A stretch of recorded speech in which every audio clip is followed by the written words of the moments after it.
You know, as we begin to think about goals and dreams, given my circumstances, born in an abandoned building on a floor, being adopted, being labeled educable mentally retarded, failing twice in school, no college training, never worked for a major corporation, to believe that I had something of value. Have you ever thought about something you wanted to do and you talk yourself out of it? It's very important to realize that I found that most people fail in life not because they aim too high and miss.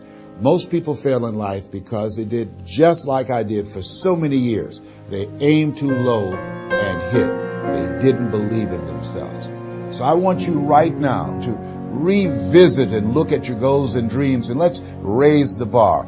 And I want you to say with me, it's possible. It's possible.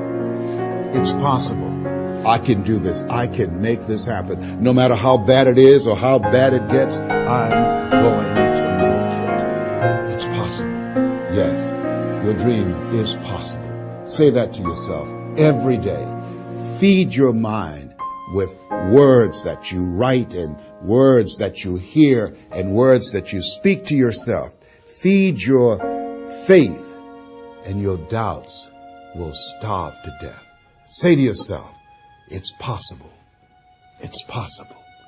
It's possible. Even when you have no evidence to point to, say to yourself, it's possible. There's nothing as powerful as a made-up mind. It's a struggle sometimes to do that, especially when you have people around you telling you that it's not possible, that you can't do it.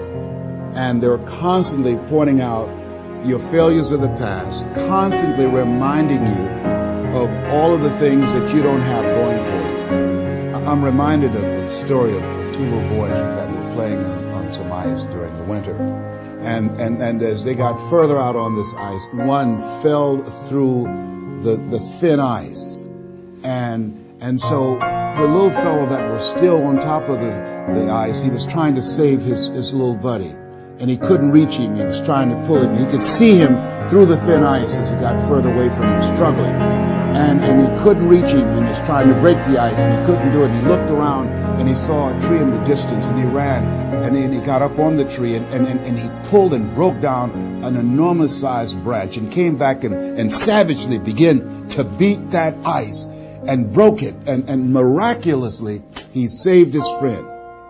And when the paramedics came, and they were able to revive this little boy, they were scratching their heads. They're trying to figure this out. Said, how could this little pruny fellow go up in a tree and break off a branch this size and then come back and beat and break the ice and save his friend? They thought it was just miraculous. It was baffling. And an old guy who was there said, I can tell you how he did it. And they said, how? How did he do it? And he said, there was no one here to tell him that he couldn't do it.